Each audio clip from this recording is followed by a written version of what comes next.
quand on draine des tourbières sur des milliers de kilomètres carrés, ce qui se passe en ce moment pour mettre à la place des biocarburants, enfin des céréales destinées aux biocarburants, on relâche dans l'atmosphère des gaz à effet de serre monstrueux, non seulement du gaz carbonique, mais aussi, par exemple, du protoxyde d'azote.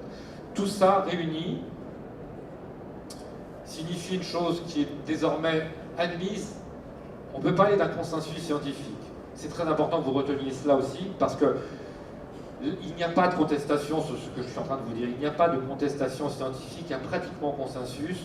Il y a eu depuis un an une avalanche, je dis bien une avalanche d'études scientifiques parues dans les plus grandes revues du monde, ces fameuses revues comme Science ou Nature ou d'autres, des revues scientifiques avec des comités de lecture, comme on dit, c'est-à-dire celles qui sont considérées comme les seules sérieuses. Eh bien, il y a eu une avalanche d'études signées des plus grands noms. Je pense par exemple à Paul Crutzen, qui est un prix Nobel de chimie 1995. Et la totalité de ces études montre que les biocarburants sont extrêmement néfastes pour l'effet de serre, plus néfastes encore que les combustibles fossiles, dont le pétrole. Et certaines de ces études parlent des biocarburants comme d'une véritable bombe climatique. Alors retenez qu'il y a des études d'un côté parues dans les meilleures revues qui disent exactement ce que je suis en train de vous dire, et que de l'autre côté, l'industrie aligne des rapports, des travaux de recherche, qui ne sont pas faux a priori, parce que c'est l'industrie qui en parle, mais qui sont tout de même, il faut le savoir, il faut le dire, et je ne me prive pas de le dire, qui sont très largement payés, directement ou indirectement, par l'industrie. Autrement dit, il n'y a pas de vraie controverse scientifique. Retenez que pour l'essentiel, les scientifiques dignes de ce nom sont d'accord pour dire que les biocarburants sont une grande, très grande menace pour l'équilibre climatique de la planète. Je résume, c'est assez vite fait. Les biocarburants, contrairement à tout ce que vous entendez dire, les biocarburants renforcent massivement la faim dans le monde, sont une menace vraiment pour l'alimentation et pour la vie d'un très grand nombre de pauvres et de très pauvres du Sud. Les biocarburants menacent ce qui nous reste de forêts tropicales, et retenez aussi que les forêts tropicales qui brûlent, elles ne reviendront jamais. C'est un aller simple, il n'y aura pas de retour. Les forêts qui brûlent, sur des millions d'hectares, ne reviendront jamais. C'est maintenant qu'elles brûlent, c'est pas demain, c'est maintenant. Et maintenant qu'elles brûlent, à la place, il y aura autre chose, mais en tout cas plus ce qui était.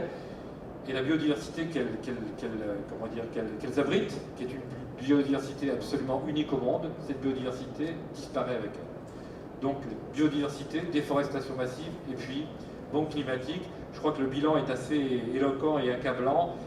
Et je vais finir là-dessus. Personnellement, je me trompe peut-être, mais je vous dis mon sentiment sincère, et c'est certainement pas parce que j'ai fait ce livre que je crois ça, ou plutôt si en partie parce que j'ai étudié la question.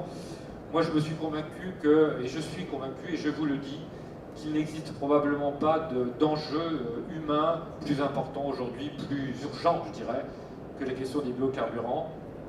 Il y a beaucoup de questions en suspens, vous le savez, dans le domaine notamment de l'écologie et de la crise écologique, il y a beaucoup de crises très graves. Mais la crise des biocarburants, parce qu'elle est immédiate, parce qu'elle frappe tout de suite l'essentiel, la vie, l'équilibre alimentaire de la planète, et parce qu'elle détruit une biodiversité qui ne reviendra pas. Je pense sincèrement que la question des biocarburants est la question la plus grave à laquelle on est à faire face aujourd'hui sur Terre.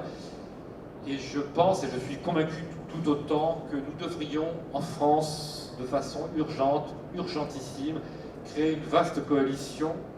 Il y a suffisamment d'arguments pour cela, une vaste coalition pour tenter d'imposer à notre gouvernement qu'il cesse de défendre une industrie qui est purement criminelle.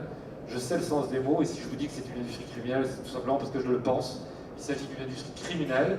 Je lisais il y a 3 jours que notre ministre de l'Agriculture, Michel Barnier, c'est triste à dire, parce que je n'ai ni antipathie ni sympathie pour cet homme-là, mais je l'ai entendu clamer que la France allait maintenir et développer son soutien décidé à la filière des biocarburants. Et je trouve ça plus que navrant, bien sûr choquant, mais aussi très très inquiétant pour nous tous, parce que la France est vraiment lancée dans un soutien déclaré à cette filière criminelle. Et donc, pour moi, comment dire, je vous dirai les choses simplement, mais même si elles vous paraissent un peu emphatiques, je pense sincèrement qu'aujourd'hui, être humain sur cette terre, c'est se battre autant qu'il est possible contre cette incroyable saloperie qu'on appelle les biocarburants. Merci à vous.